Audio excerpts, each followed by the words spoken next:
What's up, everyone? Thomas here with For Real, and it is once again time to talk about another film festival. If you haven't been on the site for a couple weeks, you have got to get on there and get caught up on all the content that we've been publishing on film festivals over the past couple weeks, including Hot Docs, Seattle National Film Festival, and a couple select films from Cannes. Excited to have those reviews shared. So yes, check that content out. But for now, we are talking about that awesome film festival based in New York, and that is Tribeca Film Festival. For this discussion, I'm excited to introduce to you a freelance writer who is currently and conveniently residing in New York, and we'll be covering the Film Fest for real.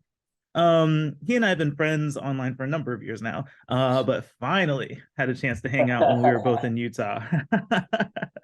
I Yeah, both went to Utah for Sundance, and it was great getting to hang out with him. But he's such a cool dude, and he's written content on movies. He loves talking about sports, and he's super excited about covering narrative films at Tribeca. So I am happy to introduce to you, making his content debut here on For Real, ladies and gentlemen. This is Raj Sawhney.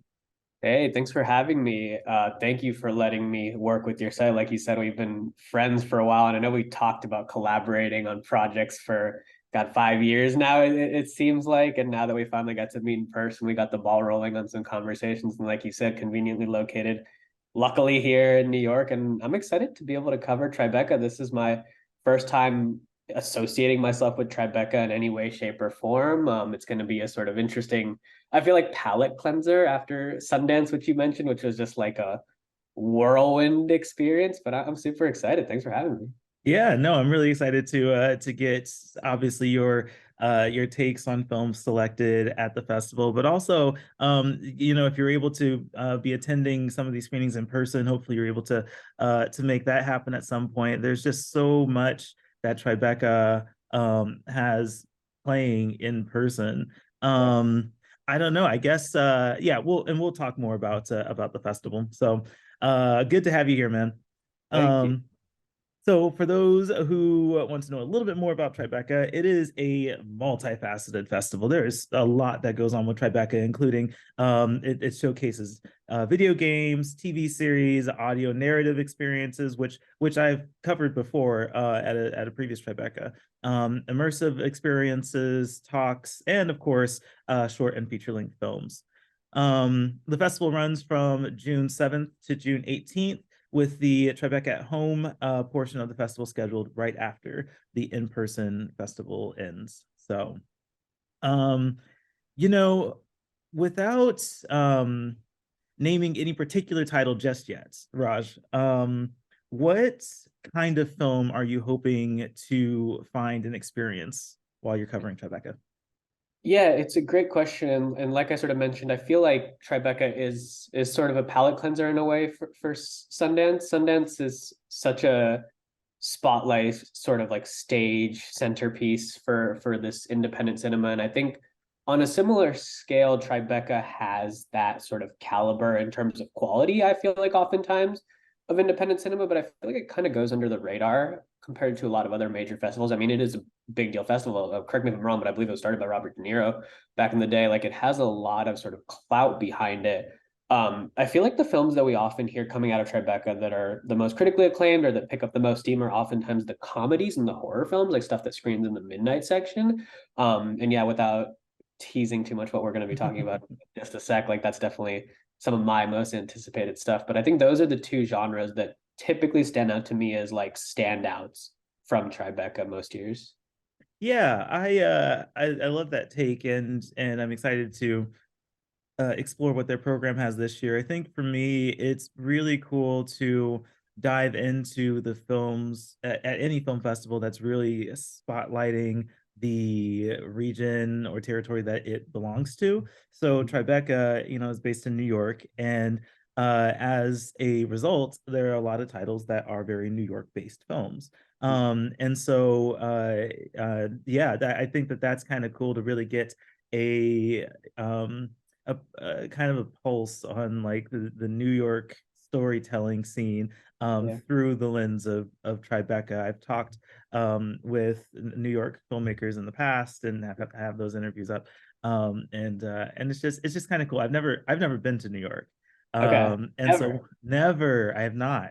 Well, now This you have is a place to stay. You have a place to I stay next exactly time. one of these years when Tribeca's happening, we're gonna hang out. And Maybe in 5 years. We'll do like 5 years every time yes. we meet up. Exactly. So I'm looking forward to like experiencing New York at some point in person. But until then, this is kind of like my spiritual connection to New York. That's awesome. That's awesome. Yeah, I agree with that sentiment for sure. Yeah. Let's see. Let's go ahead and jump into. So we have chosen three movies that we are really looking forward to. But before I jump into those, I want to make some special mentions of things that I've had the opportunity to see and really think that you, our audience, should as well. One of those films is a short film called Starling. The writer and director is Mitra Shahidi, and the synopsis just says Starling, the spirit of a mischievous little girl, shoots down from the heavens to spend her birthday with her family. Um, this short film is something I'm excited to talk more about, and I actually have a interview scheduled with Mitra before the festival starts, and so I'll be sharing that. So that's one of the things I want to make a special mention for. Another one is the film Shortcomings, which was a Sundance debut film. Shouting this one out because I enjoyed it at Sundance. We have coverage of that film on the site, thisisforreal.com, where you can read our writer, Taylor Beaumont. He wrote a review on the film, and I also have a whole bunch of like red carpet interviews, including with director Randall Park.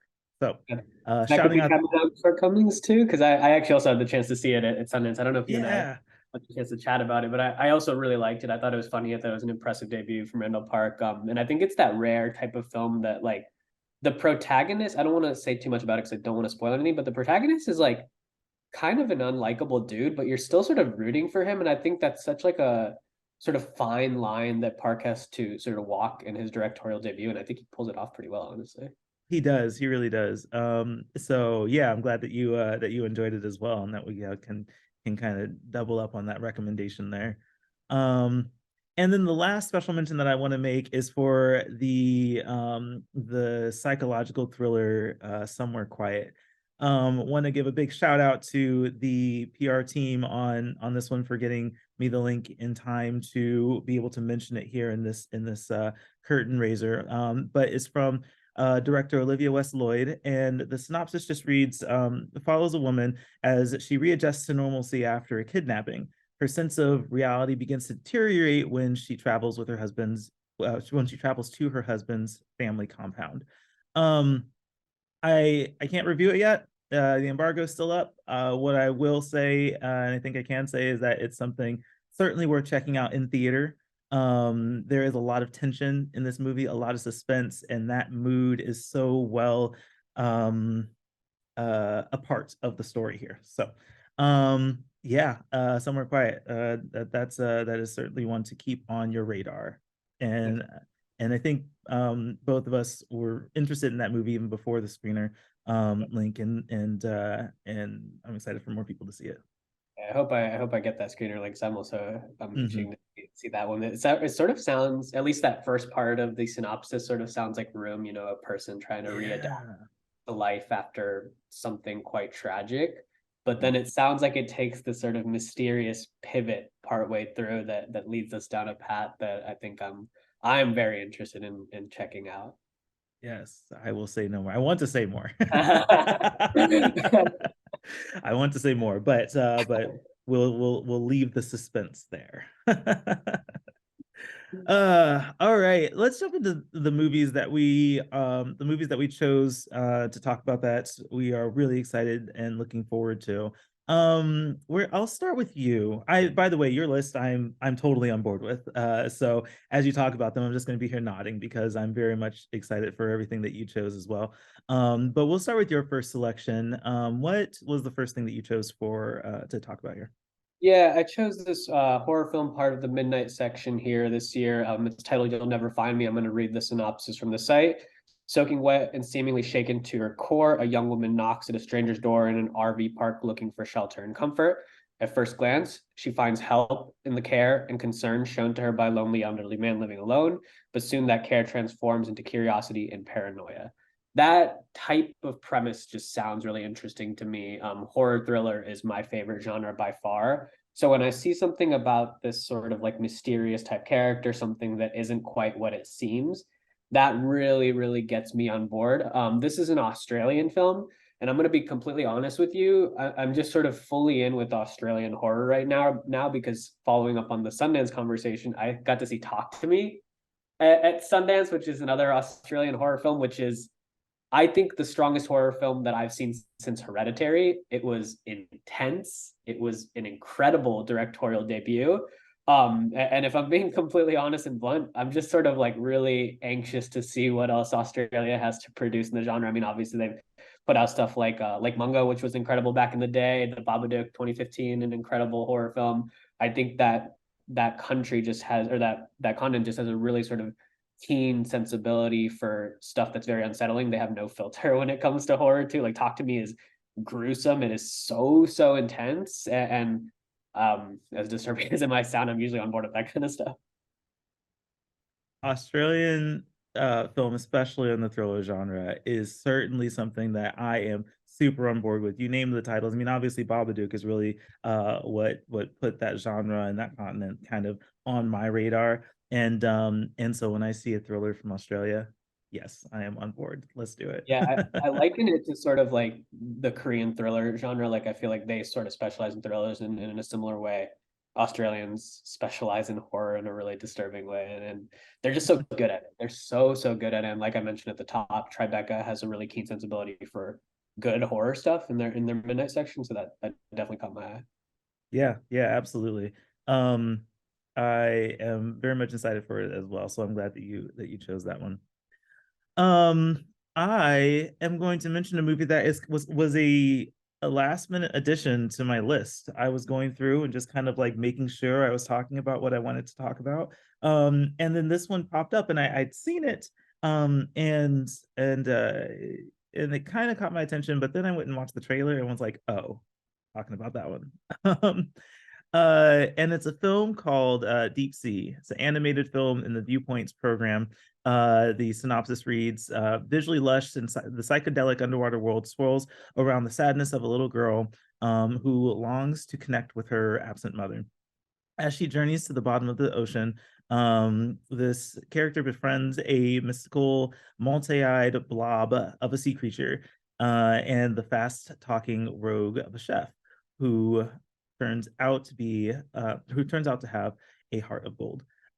So obviously it sounds charming, as an animated film should. And I just watching the trailer, I just got this super like I don't know, whimsical and fantastical like sense from it, and also a super inspiring kind of tone. And I like that, especially in animated movies that can be this bold in its creative style. And so I mean, I don't necessarily want to compare it to like Miyazaki's work, but there's certainly a level of abstractness it seems that's happening in this, and I like that. I like that that's it's nothing is it's so far removed from naturalism. I guess is kind of what I'm saying that I think it'll do a really great job telling this story. Yeah, I mean, you bring up Miyazaki, and I think we can all sort of speak to the fact that Asia just has a real sort of strong sense of doing animation. They do it better than anywhere else in the world, if you ask me, and not just specific to Japan, all sort Hmm. of parts of Asia, including China. So I'm really excited for this one. I'm also like that sort of part of the synopsis that interests me is that first sort of visually lush, the psychedelic underwater, like Hmm. underwater there's so much that you can do with it in animation. You can really play into the fantasy and make it look like we're sort of talking I think a lot right now about Little Mermaid. We're speaking the weekend it comes out, but I just think back to the original animated movie and just how incredible and fantastical that original animated film looks, and I'm excited to see now with 2023 animation what we can sort of do with underwater adventure storytelling.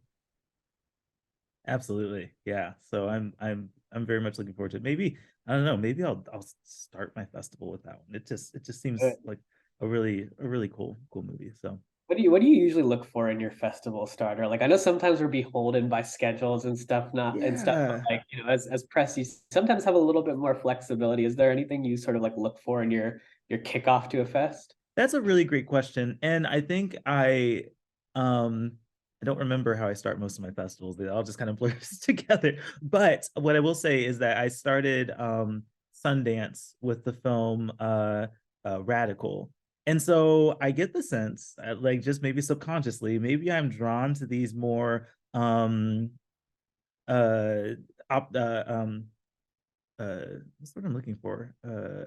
Oh, optimistic. Uplifting, Yeah. um, optimistic, kind of I guess even heartwarming. I'm trying to think of words that describe Radical, because Radical it's a good movie, and I'm sad I haven't heard anything about it since I've seen it. But there's some tough parts to get through with like how the story progresses, but really it's an uplifting story, a positive story.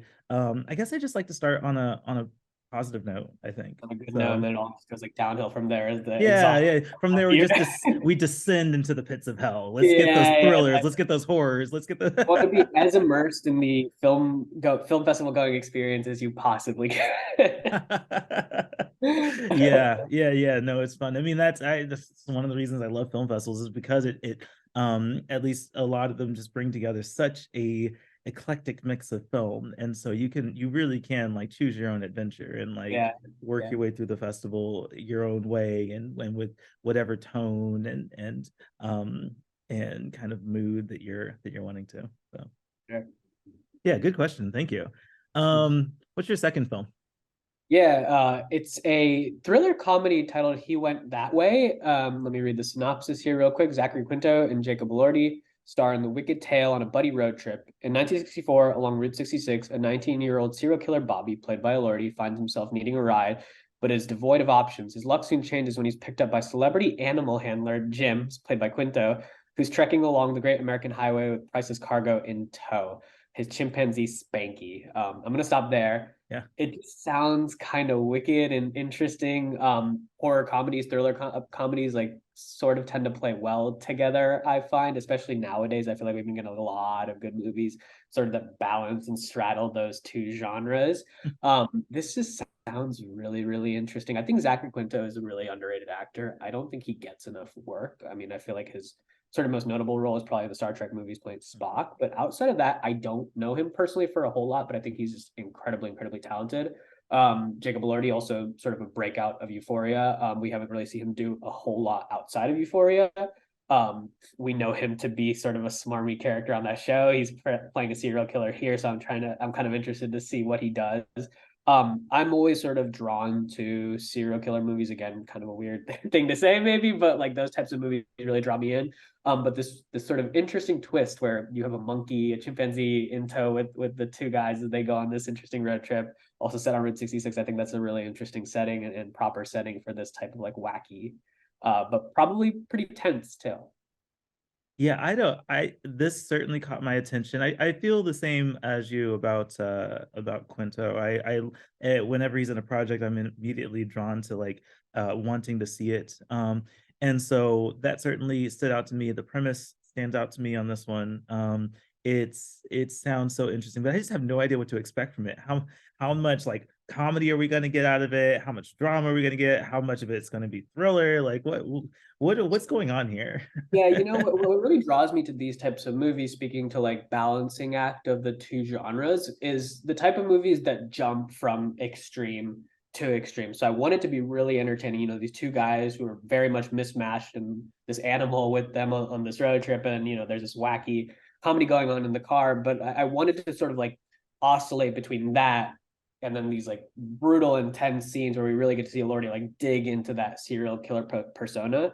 I feel like that type of whiplash is really important in these types of movies for me because comedy and horror are sort of the two extremes of like, visceral movie going experiences that you want to see with people. And when a movie can balance those two things and play to those two extremes really, really well, I think that's what makes for a successful horror/thriller comedy. I just hope when people are murdered, that there is a blue shoe standing up with a chimpanzee. I feel like Jordan Peele has ruined monkeys and movies for me because that is all. It's crazy. It's crazy, but like he does those two things so well, and I feel like Yeah. you make that reference and what he's done in his filmography, sort of back and forth between those two genres, going back to his most successful Get Out. Like I just feel like he Mm-hmm. balances those two extremes so incredibly well. And if a filmmaker can sort of manage something even a fraction of what Jordan Peele does, I feel like it'll be a winner. Yeah, yeah, absolutely. So good pick there. I'm going to talk about a film which is going to continue this thriller theme going on here, and that film is The Line. Um, the synopsis reads: Tom, a passionate brother of his fraternity, is charmed by the promises of high social status and alumni connections that open doors. But as a classmate outside of his social circle named Annabelle enters his life, his devotion begins to falter. Once the scheduled hazing of new fraternity members comes to a disturbing head, Tom is faced with the decision of a lifetime. Um, I think that the first thing that really draws me to this film is actually the cast of the movie. This is a really interesting cast. You got Alex Wolff, who I just anything that he's in, I am also like committed to going to see. So Alex Wolff is in it. You have Halle Bailey, the Little Mermaid we just mentioned. So she is in this film as well, and then a number of other notable names: Lewis Pullman, Scoot McNairy, who was in Fairyland, and also in another Tribeca movie that we're going to talk about. And so yeah, interesting cast, interesting collection of actors for this one. But yeah, the premise is interesting. I don't know if I'm necessarily gravitated towards the fraternity hazing kind of premise, but I do like thrillers. And I think that especially psychological thrillers. And so, I think that this is going to appeal to me in that way. And I'm really just kind of interested in seeing how this story unfolds. Like what what is going to be the thing that we as an audience take away from this kind of movie. So yeah, this is a very interesting one for me. Yeah, Oh, I feel like and this. Oh, go quick, ahead. sorry, quick note. This is a feature film directorial debut. So Okay, great. Awesome. Yeah, I'm excited to see what Ethan Berger, the director, does do with this. I feel like the synopsis is like very appropriately vague. Like I don't really know what's going to happen at that sort of turning point that's sort of mentioned there, and I'm mhm. interested to see like that. It does sound like a straightforward drama from the first sort of bits of the synopsis, and then when it takes that turn there, it does sound like it's going to pivot into a really proper thriller. But I agree with you. The cast is incredible. Like Alex Wolff is just I mean, like I'm he's another sort of underrated star. I feel like I'm sort of surprised that he's not a household name like Hereditary, Jumanji. Like he's done really incredible work. Even his upcoming projects. I mean, he's in Oppenheimer, he's in A Yeah, Quiet Place, the yeah, next one. So his resume, his portfolio is pretty stacked. Um, and so it'll be interesting because I think in a lot of these roles, he's the supporting character, and I think that that's what he's gotten good at is being a good supporting character. Sounds like he's taking more of a lead on this one, yeah. and I will be interested in seeing, how that unfolds and how he carries the part. Yeah, I'm interested actually. I'm glad you brought that up of him being a supporting character and him sort of turning to lead because I feel like this cast is actually made up of a lot of good. I think we've heard sort of about Halle Bailey. I haven't seen The Little Mermaid, the new one yet, but Mhm. it sounds like she is like a legit star.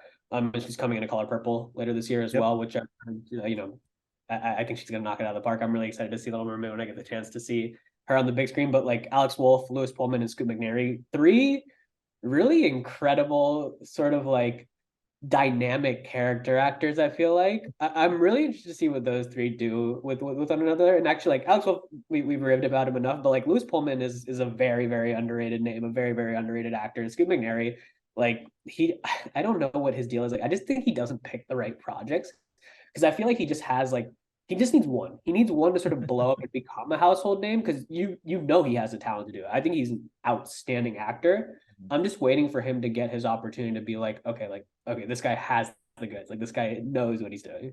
Yeah, and when people get around to seeing Fairyland, I think that everything that you're saying is going to be apparent to people because that was a phenomenal role that he has in this, and yeah, we'll see how his career unfolds. There's a lot that we could say about it, Yeah, but I'm interested in seeing this collection of actors together on this movie, and seeing exactly how disturbing it gets. can we transition uh to Scoot McNairy?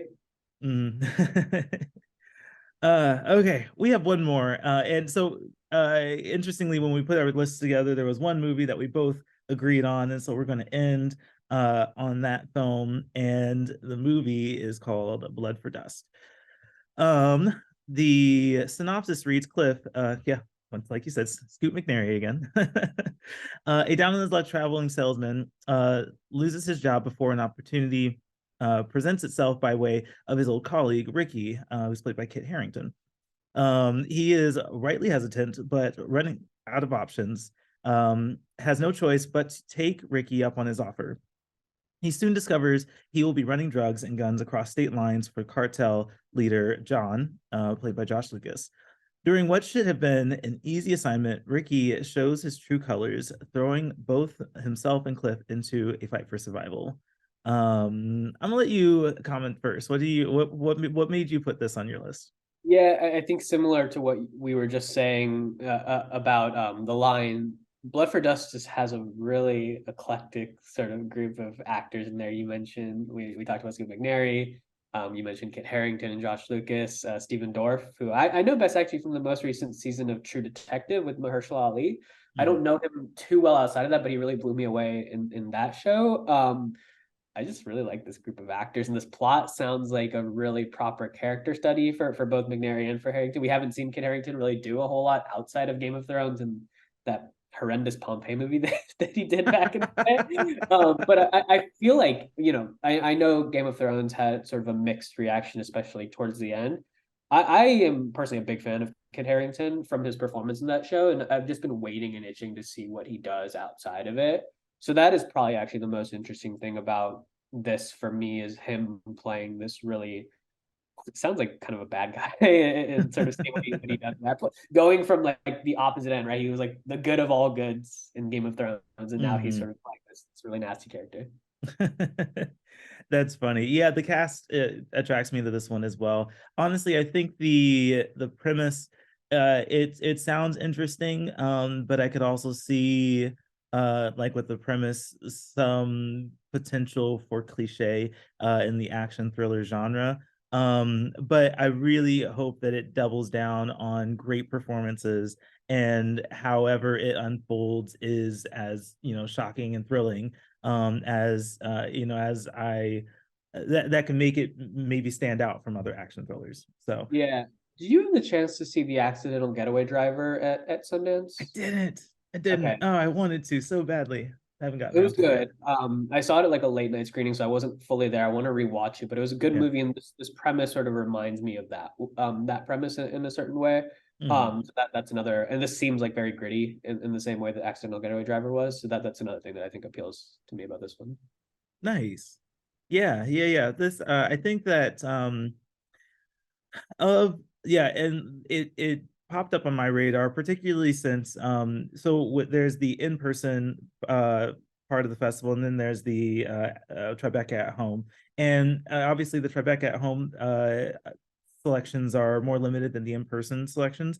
But of the list of things that you can watch with Tribeca at home, this one really seems like the one that'll be maybe the most entertaining, I think. I don't know, possibly the most mainstream kind of film on the Tribeca at home selection list. So that's what really kind of stood out to me, and I'm interested in seeing how it plays for audiences and where the movie goes after this. But yeah, again, really, I'm hoping for strong performances in this movie. Yeah, me too, for sure. So, um, with Tribeca coming up, there's just it can be a whirlwind. What do you do when you're at a festival and you need to like juggle participating with the festival, in this case, writing for the festival, but also trying to like maintain some sense of sanity in the Yeah, process. it's so funny that you bring that up, and I think it's a great question. You and I talked a little bit about this at Sundance when we hung out, but Mm, like I oftentimes as exhausting, and this will be a new experience for me to be sort of writing in as much volume as I will be for this particular festival. But I oftentimes feel really rejuvenated by film festivals. I don't get tired by them. Sundance in itself was a unique experience because being in the mountains, a week away mhm, from home, sort of running around in the cold weather was a lot. But typically speaking, I feel really energized by film festivals. I don't need to sort of like take naps during the day or take breaks. I'm usually like in movies from 9 a.m. to 10 p.m. or whatever, and I'm happy with it.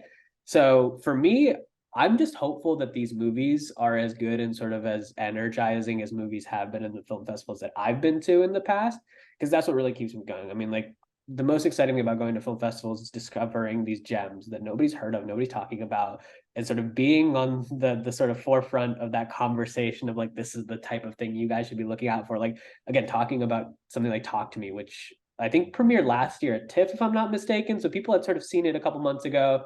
And then it sort of really took off, I think, at Sundance.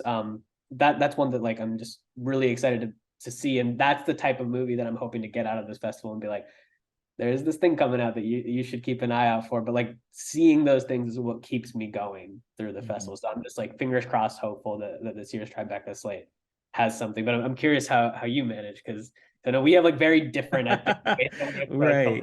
How festivals. do I manage? I don't. I just like I die for a little bit and then come back to life and finish my work.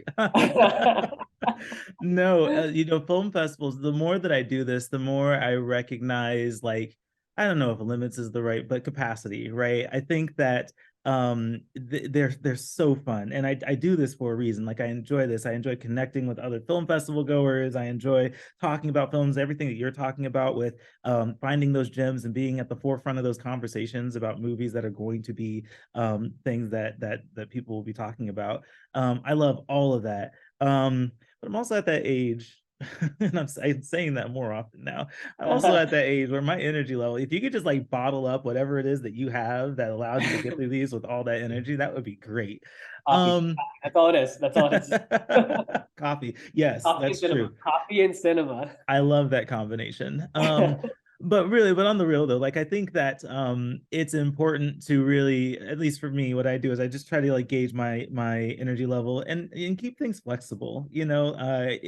Yes, I would love to see the accidental getaway driver, but I'm just not going to be there for that, and so I'm going to have to wait till another time for that one, right? So being flexible with what I need to do and what I want to do, and being able to kind of balance all of that, and also getting a lot of sleep. Um, Which is seven hard. hours, Very 7 hours hard is during very film festivals. very hard with midnight screenings and early morning press screenings, and Yeah. it can be difficult. But prioritizing sleep, prioritizing downtime, prioritizing social time, just being able to grab a beer or like have conversations like in the festival. I'm not a proponent of going six movies in a row for 7 days. Like, don't do that. That's the side that um that's the at least side that I can't relate on. right. But it's fun, right? When you're able to find that balance and find that sustainable way to do this, it's a lot of fun. And I'm happy that you are in New York and looking to participate in person. And I'll be holding it down over here on the West Coast remotely. And no, I think it's going to be a really great festival to cover, and I appreciate having you here to do that. Oh, I appreciate you giving me the opportunity. I'm super excited. Like I said, this is my first Tribeca and I can't wait. Yeah, yeah, absolutely. Well, we're going to go ahead and bring this to a close for those watching. I appreciate you tuning in. You can find our content and coverage of Tribeca at thisisforreal.com. For real, of course, spelled Forreel. And like I mentioned at the top of this video, there's also a whole bunch of other film festival content that you can read up on, and other movie reviews coming out. And I also have a video series on movie reviews where I review movies and drink whiskey. That's also fun. So much fun. Definitely check those out. They're really good. Yes, lots of content. We're working really hard to put out content and diversify what we're talking about on the website. So definitely check it out at thisisforreal.com. And until the next time we hop on one of these, appreciate you tuning in, and everyone, keep it for real.